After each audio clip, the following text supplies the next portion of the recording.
for you guys, and they're very convenient. With debit cards, though, you have no excuse for most of you guys to ever use a credit card in your life. Okay, right? Like you don't need to carry money on you with a debit. Do that. If you find yourself having trouble long term and you need to use your credit card, that's okay. But try and avoid it if you can. Yes. So why do people actually get credit cards? Like, See, the rumor is it'll build your credit. It won't.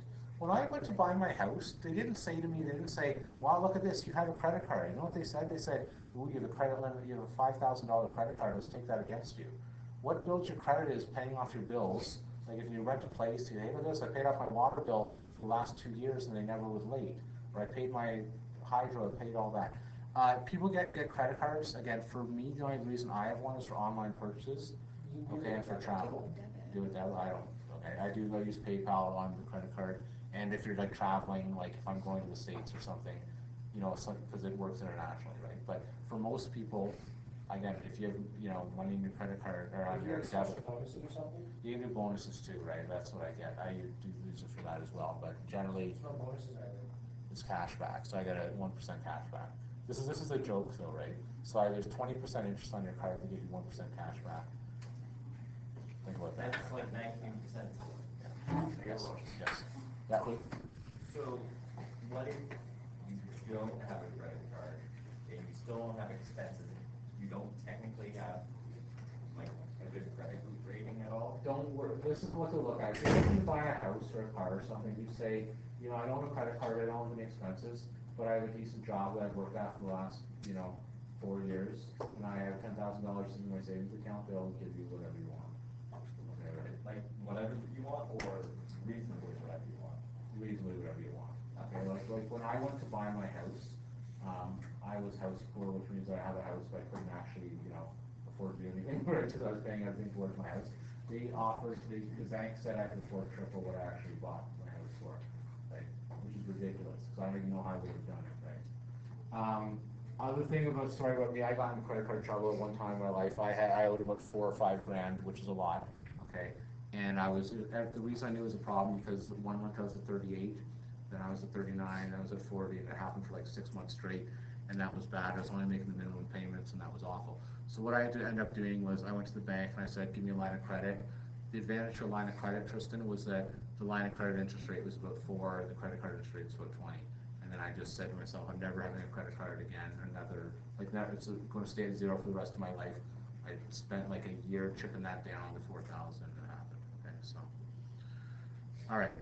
So again, back to being a millionaire, because that's what you guys don't care about credit problems. That's, unfortunately what's going to happen. Everyone in this room, unfortunately, will have a mortgage one day or a loan, okay, for sure. So pay attention. Here we go, mortgages. And we'll talk with this in our next few days. Generally, what's going to happen is over 25 years, you pay about double what you borrowed.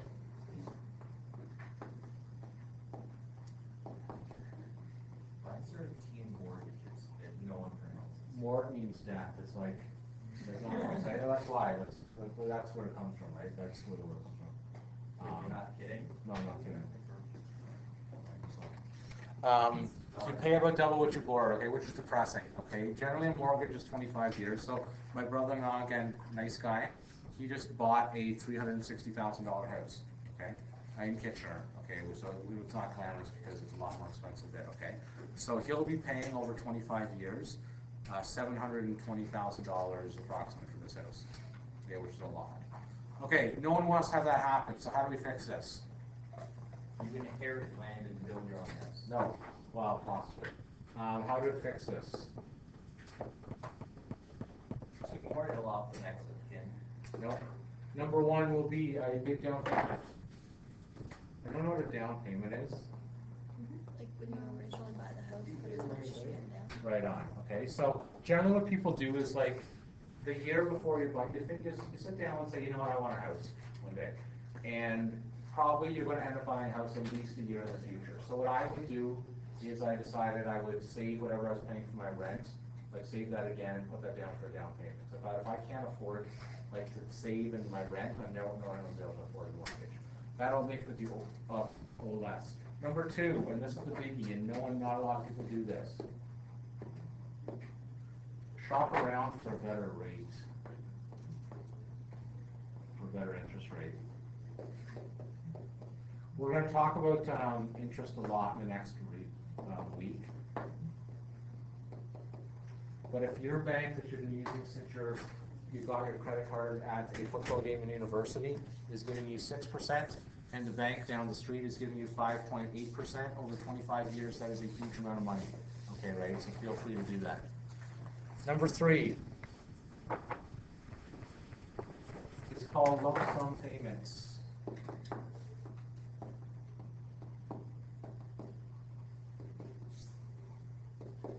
A lump sum payments is an extra payment. So my sister, I'll talk about her financial problems later, okay? But for my sister, what she does is she works at Research in Motion, or whatever they're called now, BlackBerry, whatever, I don't know what they're called. BlackBerry they're called now. But what happens to her is every year she'll get like a $5,000 bonus at the end of the year, okay? So if, let's say you have a job that you get like a Christmas bonus, or you get like a big chunk of money extra, if you throw that on there, that will help. And number four is as you get raises,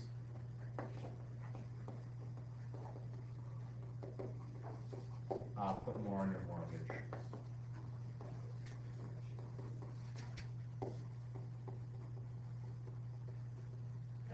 What if you live Then you can get, well, yes, it sucks, okay. For most people, unless you're diabetic like me, you can get life insurance on your mortgage.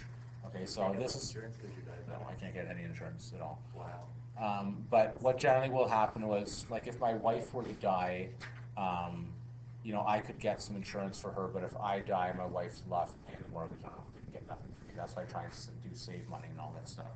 Okay, but as far as why this affects me, I'm going to say about 60% of my salary goes to my mortgage right now.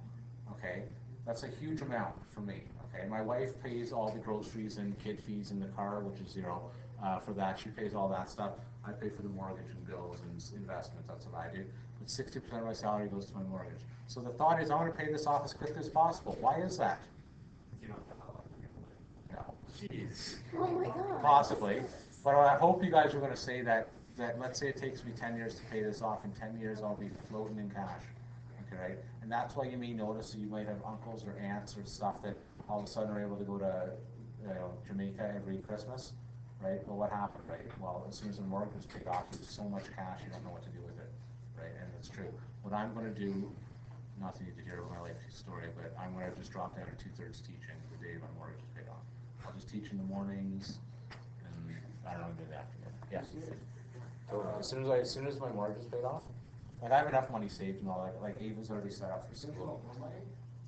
Yeah, I could, right? But again, we'll see though. Like it'll be at least 10 years. So I love teaching right now. By the time I'm 45 or 50, maybe I won't have the energy to, hey, you sit down, put away that, whatever. What's after a cell phone?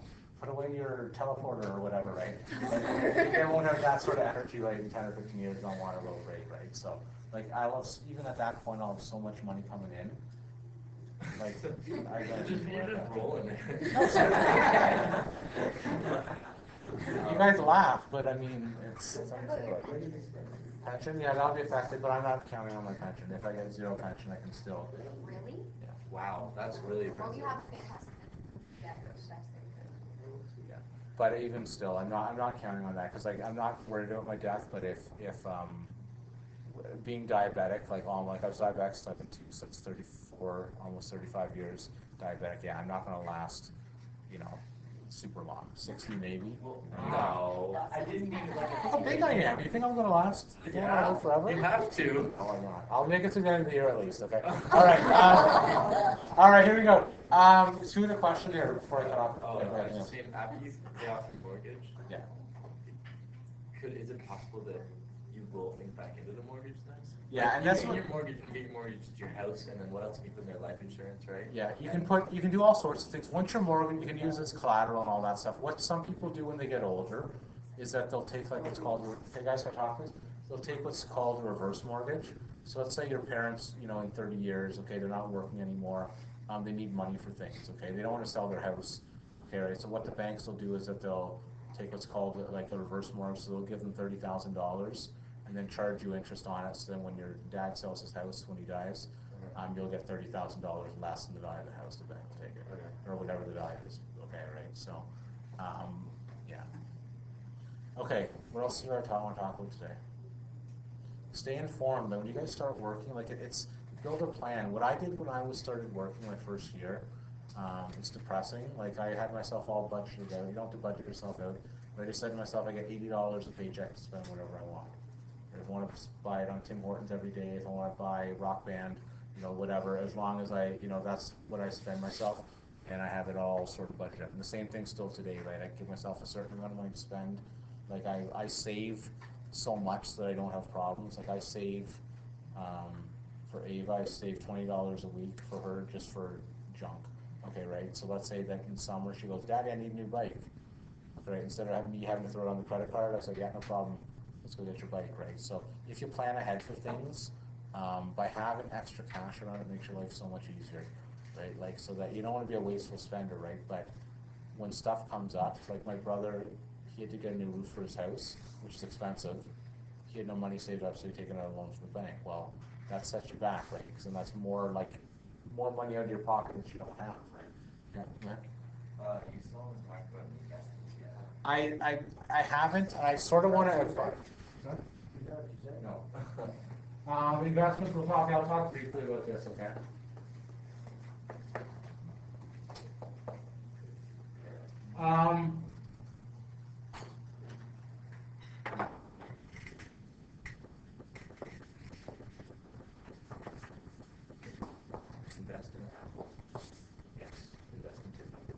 Okay, stocks and mutual funds, I'm not really going to touch those. If you have lots of money, you can start to do that. What I do for a mutual fund is a collection of stocks. So instead of buying one stock that can rise and fall and you can lose all your money, if you buy a collection of 500 stocks, you get the average of them going up and down together. So it goes up and down on a less thing. Now, if you are 16 years old and you want to be a millionaire, you can put all of your $1,000 into a company and hopefully you'll make you a millionaire. You can also lose it. If you are a 36-year-old man that has lots of money and doesn't want it to change that much, go up slowly, you'll do it in a mutual fund because generally that's what happens. Yes. My dad's friend, he came over, the way prices dropped. Yeah. He put lots of money in there and it went up 20% or something like that. That's ridiculous. Yeah. And that's the thing. And you could do that, right? But the theory is that it could have gone the other way too, right? So You couldn't go much lower. The oil was I'm saying it's possible that it could. That's what I'm saying. The potential is there, and that's why people don't do that. But yeah, if you're smart about it, yeah, you can do that. But it's risky. Some people can't. Like my mother, who's a sweet soul. I love her very much, but she is horribly stressed out about this. Like she goes, "Oh my goodness, I'm retiring in 2 years. What if I lose $20,000, right?" Like, so if you're something like that, then don't do that. Go to the bank, say I want to earn 2% the rest of my life. That's fine. Yes. If you invest this, like if you put money into a stock and it goes down, then they take your money from you. Yeah. Well, not they take your money from you. Okay, so let's show you how stocks work. Right now, I'm going to bug Liam here for 1 sec. So Liam said stock tip number 1 should be to buy Apple. Okay. Apple, I think, is about $600 a share right now. So what happens for a company, they want to earn money from, to buy things and for their company. So they'll say, I'm going to sell 1 million shares of split our company into 1 million pieces. So the value of Apple would be 1 million times 600. I'm just using numbers, that's 6 billion, whatever the number happens to 600 billion, okay? So the point is that whatever the number is. So the point is, it's $600 right now. If it drops to $500 tomorrow, they're not actually taking your money. You still have a piece of paper that says it's, 1 Apple share. It's when you sell it, that's how much you gain and how much you lose. Right? So if it's $10,000 it goes up to Apple, and I have a piece of paper I bought for 600, it has no value really until you sell it. If that makes any sense. To somebody else that would want it, right? It's like if I have this pen is worthless to me, but if Liam says I'm going to buy it for $20, all of a sudden it's worth $20. You know what I mean? So it's whatever the next person's willing to buy it. Generally, in a bank, for a mutual fund, again, most people, like for me, I'm not going to touch any of this stuff for 20 years, right, until I retire, right? And what could happen with all the what are they called? what do people born in the 50s and 60s called? Baby boomers. With all the baby boomers retiring and getting ready to die, the stock market may take a huge plunge. Because all the stuff that people have been sitting on for 30 years, they don't have to sell it all when they die or retire, right? So who knows what's going to happen in the future. All right, as far as that goes, investments. Another thing that I would ask if your parents have money for yourself is what I said before is buy a house, buy an investment property. Maybe at a local university.